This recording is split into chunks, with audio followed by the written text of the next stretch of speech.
ప్రైజులా దేవుడికి స్తోత్రం. హల్లెలూయా. ప్రియమైన బిడ్డలారా, సహోదరులారా, దేవుడి కృప మీకు అందరికీ తోడేను కాక. దేవుడిచ్చిన అవకాశం బట్టి మీ ముందుకొచ్చి మాట్లాడుతున్నాను. మరి దేవుడి కృప మాకు ఒక్కరికి తోడుగుండాలని మనస్ఫూర్తిగా మనసారి కూడా ప్రభుపక్షముగా వందనాలు తెలియజేస్తున్నాను. ఏ ప్రాంతంలో ఉన్నా, ఏ దేశంలో ఉన్నా, ఎక్కడ ఉన్నా సజీవుడైన రక్షకుడు ఆయన ఆశీస్సులు ప్రతి ఒక్కరికి తోడుండాలని మనస్ఫూర్తిగా మనసారి కూడా మీరందరికీ ప్రభుపక్షముగా వందనాలు తెలియజేస్తున్నాను. ప్రియమైన సోదరి సోదరరా, మరి చిన్న ప్రార్థన చేసుకుని ప్రార్థనలో ఏకమించండి. అలాగే మా యూట్యూబ్ చూస్తున్న అందరూ కూడా పేరు పేరుని కూడా వందనాలు. మీరు చూస్తున్న ఒక లైక్ వల్ల 10 మందికి చేరుతుంది. అలాగే ఒక సబ్స్క్రైబ్ వల్ల 10 మందికి చేరుతుంది. మీ అవసరాల కోసం మరి ప్రార్థన చేస్తాం. ప్రార్థనలను మరి అందరూ ఏకవించండి. అలాగే మీ కుటుంబ కొరకు, మీ ఆరోగ్యం కొరకు, ప్రతి ఒక్కరి కొరకు మరి కామెంట్ బాక్స్లో పెడితే మీ కొరకు ప్రార్థిస్తున్నాం. మరి ప్రార్థన చేద్దాం. పరిశుద్ధమైన ప్రేమగల తండ్రి, కృపగల దేవ, ఈ స్తోత్రాలు తండ్రి.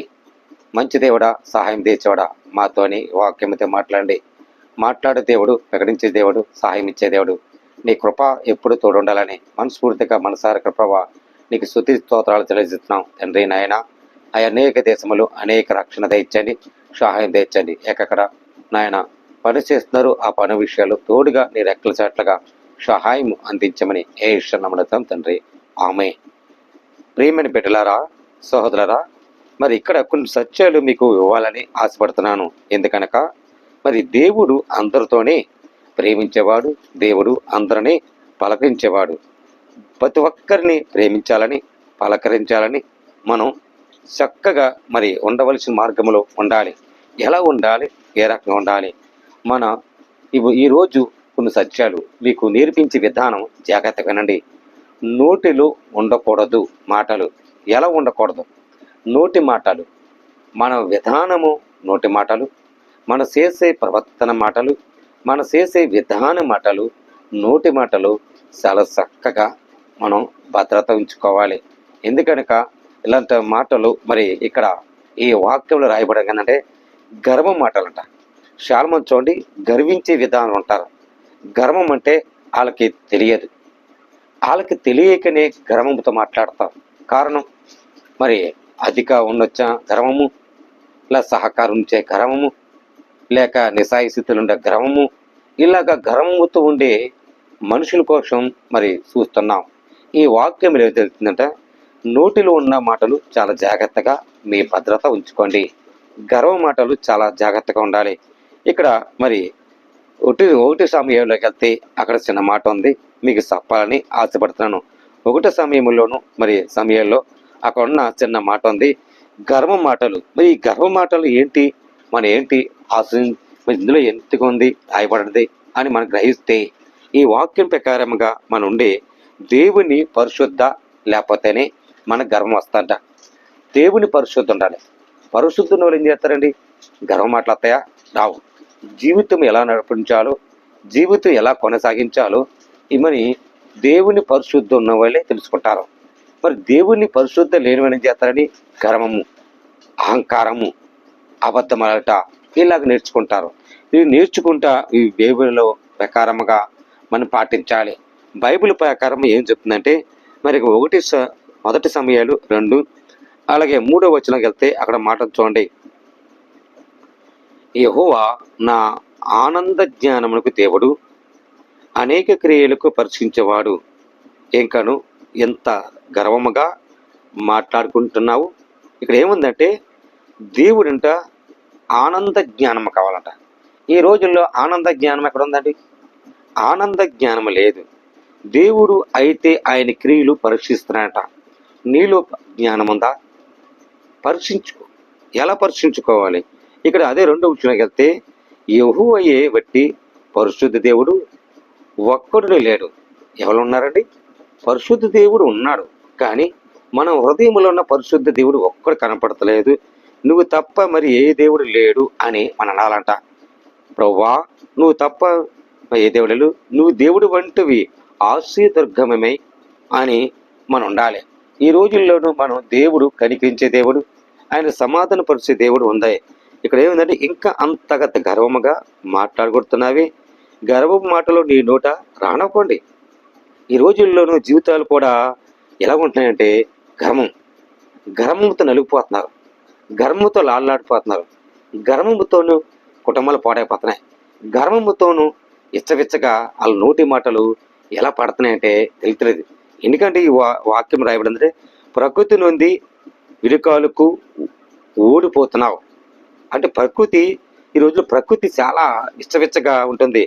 విడకాండులకు ఓడిపోతున్నారు, తొట్టిల్లు వరకు బలమును దర్శించుదరు. తొట్టిల్లో మన దేవునికి తొట్టిల్లను ఆయన అన్నాడు కదా, నేను నిన్ను తొట్టిల్లను, నేను ప్రవాసములను ఆయన తొట్టిలు అన్నాడు. తృప్తిగా బుద్ధించిన వాడు అన్నమును కావలను హాలిగా పోదను. ఆకలి కొన్ని వారికి ఆకలి తీస్తారంట. చూడండి, చాలా మంది కూడా ఆకలి లేని వాళ్ళకు ఎంతమంది ఆకలి తీస్తారు, ఆకలి లేని వాళ్ళకి ఎంతమంది దాహం తీస్తారు. అలాగా మనం ప్రేమించి విధానం పెట్టి ఈ వాక్యములో నడవాలి ప్రేమిట్లరా. మరి అదే విషయములు ఇక్కడ చిన్న మాట ఉందండి. సామోతుల గ్రంథాలకు వెళ్తాం చూడండి. సామోతుల గ్రంథాలకు వెళ్తే అక్కడ 14:3 వెళ్తే మాట చూడండి. మూడుల కోట బెల్తం వంటివి గర్వమున్నది, జ్ఞానమునకు పెదవులకు వాటి కాపాడుకొను. ఎస్, ఇక్కడ ఏముందంటే బైబిల్ ఏం చెప్తుందంటే ఇక్కడ మూడులు నోటులు బెత్తము వంటి గర్వం ఉంటుంది. మూడు అంటే మాట మంచితనం ఉంట్లా, మాట వాళ్ళకు లోబడి ఉంట్లా, వాళ్ళకి గర్వము, గర్వించే వాళ్ళు గర్వం ఉంటుంది. కానీ మన గర్వపడుతున్నాము కదా, మన గర్వంతో చింతిస్తున్నాం కదా. ఈ గర్వం మనం తగ్గించుకుంటేనే దేవుడు ఇచ్చించి చేస్తాడని ఆలోచనలను వాళ్ళ హృదయములు పరిశుద్ధి లేకపోతుంది. ఆ పరిశుద్ధి దేవుడు అంటున్నాడు, నీ గర్వ మాటలను మాట్లాడకండి, జాగ్రత్తగా నీ నాలికంట కత్తిరించుకో, జాగ్రత్తకుండు. మన పెదవులు ఎలాగుంటాయండి. ఇక్కడ చిన్న మాట ఉంటే ఇక్కడ మాట ఉందండి, జ్ఞానులు పెదవులు వాటి కాపాడును, ఎద్దులు లేని చోట గాడిద యందు దానిమును, ఎద్దులు బలమ చేత విస్తారమును వచ్చబడి కలుగును, నమ్మకమైన సాక్షి అబద్ధము ఆడడు. చూడండి, ఇక్కడ ఏముందండి, నమ్మకమైన సాక్షి. నమ్మకమైన ఎవరు ఉంటున్నారు ఈ రోజులు? అబద్ధమ సాక్షి అంటే ఆడడు. ఇక్కడ నమ్మకమైన ఉండాలి, నమ్మకము పరిశుద్ధులుగా ఉండాలి, నమ్మకం జీవించే విధానం ఉండాలి. మరి ఇక్కడ చూస్తే సొలొమోను నమ్మకంతో ఉన్నాడు, నమ్మకం జ్ఞానం పెంచుకుంటున్నాడు, నమ్మకంతో ఉండి అనేక అక్కడ వేల మంది కూడా నమ్మకంతో ప్రేమించి నమ్మకంతో జ్ఞానం పెంచాడు. ఎందుకని? ఇంత జ్ఞానము నీలో ఎంత వచ్చింది అని గ్రహించలేకపోయారు. ఆ సొలొమోను స్తోత్రానికి ఎంతమంది వచ్చారు, కానీ సొలొమోను అంత జ్ఞానం ఎందుకు ఇచ్చాడంటే దేవుడికి నమ్మకం, దేవునితో సహవాసం, దేవునితో ఆజ్ఞ ప్రకారంగా ఉండాలని ఉంది. కూట సాక్షి అబద్ధములు ప్రియులు, అపహాక్షకు జ్ఞానముకు వెతుకుట వ్యర్థము. ఇక్కడ ఏముందండి, అక్షకుడు మరి జ్ఞానమును ఎదుర్కొట. ఈరోజే జ్ఞానము కావాలి, జ్ఞానముతోనూ చొప్పున ఉన్నారు. ఇంటిలోని ఇల్లాల సాక్షిగా తన ఎలా ఉందో చూడండి. ఇక్కడ 14 మొదట్లోకి వెళ్తే, జ్ఞానవంతురాలు తన ఇల్లు కట్టుకొను, మురుగురాలు తన చేతులను తన ఇల్లు కూడా బెరుకొను. జ్ఞానవంతురాలు ఏం చేస్తుంది? తన ఇల్లు కట్టుకుని నిలబడి ఉంటుంది. మురుగురాలు ఏం చేస్తుంది? తన ఇల్లును ఊడ్చుకుంటా పెడుతుంది. ఇల్లు కట్టుకోదు, కాపాడుకోలేదు. ఎందుకని? ఇటు భర్తను కాపాడుకోలేదు, అయితే జ్ఞానం పోతుంది, ఇటేమో బిడ్డలు పోతున్నారు, జ్ఞానం పిచ్చుకోరు. ఈ రోజుల్లో చాలా మంది కూడా భార్యలు ఏం చేస్తారంటే ఈ బైబిల్ సారముగా నడవండి ప్రియమైన సహోదరి సోదరులారా. దేవుడు ఏం మాట్లాడుతాడంటే జ్ఞానవంతురాలు తన ఇల్లు కట్టుకోవాలి అని ఉంది. మరి అలా జ్ఞానము లేని స్త్రీలు మూర్ఖురాలు ఏం చేస్తారని తన ఊడబెట్టుకును పట్టించుకోదు. ఇల్లు పట్టించుకోవాలి, నీ ఇంటిని చక్కగా. మరి ఆయన పరిశుద్ధ దేవుడు, నీకు జ్ఞానముతో విస్తారమైన ఉండాలి. అబద్ధములాడద్దు, కోట సాక్షులు పలకొద్దు, అబద్ధము సాక్షులు పలకొద్దు. ఇక్కడ ఏముంది అంటే తెలివి గలవాడికి జ్ఞానము సులుభమంట. తెలివి ఏం చేస్తాడండి? చాలా సులభముగా మాట్లాడతాడు. తెలివిని ఏం చేస్తాడు? జ్ఞానం పెంచుకుంటాడు. తెలివిని ఏం చేస్తాడు? తన ఉపదేశం పెంచుకుంటాడు. తెలివైన ఏం చేస్తారు? తన భయభక్తి కలిగి ఉంటారు. తెలివైన ఏం చేస్తారు? జ్ఞానముతో తన ఇల్లుకి ఇంటి లాలుగా ఎంత ఉంటుందో నిర్మాణంగా, జ్ఞానముతో కూడా తన తెలివితో బిడ్డల్ని క్రమశిక్షణ కాక మరి భయభక్తులుగా ఉండట, ప్రార్థన వీరుడు ప్రార్థన పూర్వకంగా ఉండే భయభక్తులుగా బిడ్డలు కూడా నేర్పిస్తాడు జ్ఞానంని. ఎందుకంటే తెలుగులో కూడా జ్ఞానం సులభము, బుద్ధిహీనుడు ఎదుట వెళ్ళిపోమ్మనడు. ఏమిటరా? జ్ఞాన వర్షములకు దాని ఎందు కనబడదు కదా. మీ తమ ప్రవర్తన కనిపెట్టి మరి ఉండుట వివేక జ్ఞానమును కలుగుట లక్షణం. ఈ రోజుల్లో వివేక కలిగి ఉండండి, జ్ఞానముతో నడవండి. వివేక కలిగి నడిపించే విద్యార్థి తెలుసుకోండి. ప్రభు మాట్లాడుతున్నాడు, మీ వివేకం ఉంటున్నారా? కలిగి ఉంటున్నారా? సులభము. మీకు తెలివి ఉంటే సులభముగా నడవండి. మీకు తెలివి ఉంటే జ్ఞానముతో సులువు ఇస్తా అన్నాడు. ఎలాగిస్తా అన్నాడు? దేవుడి క్రియలు ఉండాలి, దేవుడి మాటలు నేర్చుకోవాలి. దేవుని చక్కగా బైబిల్ చదువుకుని బోధిస్తే జ్ఞానం ఏం చేస్తాడండి? నీకు చక్కగా చూపుతాడు. చూడండి, అదే చూడండి 9వ చేయగలుగుతాం. యథార్థవంతులు ఒకరు ఎందను ఒకరు చూపుతారు. యథార్థవంతులు ఏం చేస్తారండి? ఒకరి ఎందు ఒకరంట చాలా చక్కగా చూపుతారంట. మరి ఏబు వెళ్దాం చూడండి. ఏబుకి వెళ్తే అక్కడ చిన్న మాట ఉంది. ఏబు గ్రంథము 15లో మరి అక్కడ 3వ వచనంకి వెళ్తే మాట చూడండి. యుక్త సంభాషణ చేత వాగ్యములాడ తగునా. ఇక్కడ ఏదండి? ఇక్కడ యుక్తం సంభాషణ చేత అంటే యుద్ధమైన మాటలు వద్దు. ఇక్కడ ఏముందంటే నిష్ప్రయోజక మాటల చేత వాదింప తగిన.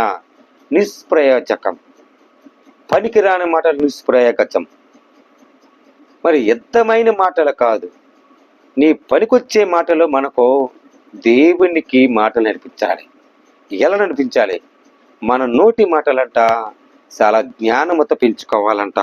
ఇక్కడ ఏముందంటే తూర్పుగాలు ఒకడు కడుపు నిండుకున్న తగునా. మరి నీవు భయభక్తి కలిగి యుద్ధమైన చేస్తున్నావా? మరి దేవుడి యందు భయభక్తి కలిగి ఉంటున్నావా? ప్రభువు ఏమిటంటే నువ్వు దేవుని యందు భయభక్తి కలిగి యుద్ధమైన చూపుతున్నావా? ఇక్కడ ఏముంది? చూపాలి. మరి అక్కడున్న దేవుడి ధాన్యములకు మరి హిమాలయములకు ఆయన పరుస్తున్నాడు. ఎలాగండి? వంచనములకు పలుకును నీవు పలుకుతున్నావు, నేను కాదు, నీ మాటలే నీ దోషముని స్థాపిస్తుంది. దేవుడి మాటలు అంటాడు. మీ మాటలు యుద్ధమైన మాటలు నేర్పించండి, పనికొచ్చే మాటలు నేర్పించండి. ఇక్కడ ఏంటంటే ఇక్కడ మరి దేవునికి ఉండాలి. ఇక్కడ యుద్ధ సంభాషణ మాటల చేత వాక్యములాడుతూ తగినా అని ఉంది. మరి చాలా జాగ్రత్తగా ఉండాలని వాయుపల్లి వాక్యం రాయబడింది. ప్రేమ బిడ్డలారా, దేవుడి మాటలు వినాలి, చక్కగా ఉండాలి, బోధించాలి, మాట్లాడాలి, బైబిల్ ప్రకారం నడవాలి, బైబిల్ చదవాలి. రోజు 3-4 అధ్యాయాలు చదివి జ్ఞానముతో పెంచుకుంటే నీకు దేవుడు జ్ఞానము, ఇంకా జ్ఞానమును తెలివిగా నీకు ఇస్తాడు. ఇక్కడ అంటున్నాడు ప్రేమ, నీకు ఎక్కడ జ్ఞానము వాడో నీకు నేర్పిస్తా అంటున్నాడు. ఎలా నేర్పిస్తా అన్నాడు? నీకు నిర్మాణముగా నాకు విస్తారమైన మాటలను నాకు కదిలింప తగునా అనంది. విస్తారమైన మాటలట మాట్లాడకూడదంట. తగునా అంటే చాలా జాగ్రత్తగా ఉండాలంట. ఎంత జాగ్రత్తగా ఉండాలి? జ్ఞానవంతురాలు తన ఇల్లు ఎలాగుంటుందో, జ్ఞానవంతుడంట తన నోటి మాటలంట చాలా చక్కగా పలుకించుకుంటా తన ఇంటి నిర్మలగా కాపాడుకుంటా బిడ్డల కొరకు ఆయా కుటుంబ కొరకు జ్ఞానము కూడా ఏం చేస్తాడండి? తన విశ్వాసంతో పెంచుకుంటా భయభక్తి కలిగి ఉండి తన జ్ఞాన ఉపదేశం కలిగించి ప్రార్థన పరుడుగా ఉంటాడు. ఆనాడు మరి దావీదు భక్తుడు ప్రార్థన పరుడుగా ఉండి దేవుని విశ్వాసంగా ఉండి ఆయన ఎన్నో మరి చూస్తున్నాం వాక్యం ప్రకారంగా. అయ్యా, మరి ఎంత గొప్పవాడిని నేను చేసినందుకు నేను ఎంతటి వాడనయ్యా అని ఆనాడు దావీదు భక్తుడు మరి ప్రభుపక్షముగా సన్నిధుల్లోనూ మొరపెట్టి ప్రార్థించగా దేవునితో మాట్లాడిన ప్రకారం ఏంటంటే ఇంత నన్ను హెచ్చుక చేసావు, ఎంతటి వాడనయ్యా, ఏ పాటిని వాడనయ్యా అంటే మరి దావీదు భక్తుడిని మరి ఎంత వాడబడ్డాడు, మహారాజు చేశాడు. మరి ఏబు వెళ్తే ఆయన కుష్టి రోగుతో బాధతో ఉంటే, మరి ఆయన కురుపులతో బాధపడుతుంటే మరి ఆయన విశ్వాసం పొగచ్చుకోలేదు. ఎందుకని? నా నీతిని యథార్థమని దేవుని ఎంతో అంగీకరించగాని ఎన్ని శ్రమలు వచ్చినా, ఎన్ని బాధలు వచ్చినా దేవునికి ప్రార్థన పరుడిగా ఆయన ఉన్నాడు. కానీ దేవునికి నీతిని యథార్థముగా ఉన్నాడు. ఎందుకనక యోబు గారు ఈ ప్రకారముగా రాయబడిందంటే తెలుసు, దేవుని యథార్థవంతుడు, ఆకాశముల సింహాసములు ఉన్నవాడు, ఆయన ఆశీస్సుడు ఉన్నాడని తెలుసు. అందుకని దేవుని విశ్వాసముగా ఉండాలని ఈ వాక్యంలో రాయబడింది. ప్రియమిత్రులారా, నోటి మాటలు చాలా జాగ్రత్తగా ఉండాలి. ఎత్తమైన మాటలు కాదు, మరి గర్వ మాటలు కాదు, గర్వించే నిదాన మాటలు కాదు. దేవునికి సంబంధములుగా, దేవుని ఇష్టలుగా, దేవుని పరిశుద్ధులుగా ఉండాలని ఈ లేఖంలో రాయబడబడింది. దీని ప్రకారం మనం చూస్తే మన నోటి మాటలు పరిశుద్ధంగా ప్రార్థన చేద్దాం. దేవుని మాటలు విండి ఆయన ధ్యానిస్తే దేవుడి మహిమలు నీకే మరి విషయాలు ఆయన ఆశ్రయించిన గాక. ఆమేన్. ప్రార్థన చేద్దాం. అందరి కళ్ళు మూసుకోండి.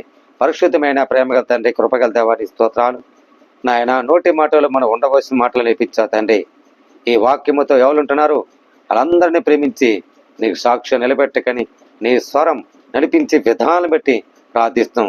చక్కగా నడిపించే జ్ఞానముతో, విశ్వాసముతో నడిపించి నాయన గొప్ప సంగతులు తెలియజేయమని ఆశ్రయించండి. ప్రతి కుటుంబంలో లేవలెత్తి ప్రతి కుటుంబంలో ఆదరించి నడిపించమని క్రీస్తు యేసు పరిశుద్ధాత్మ పీఠంలో వేడుకుంటున్నా పరమ తండ్రి. ఆమేన్. ప్రజలండి, అందరికి వందనాలు. దేవుడు మీ కుటుంబాన్ని దీవించి ఆశ్రయించిన కాక. ఆమేన్.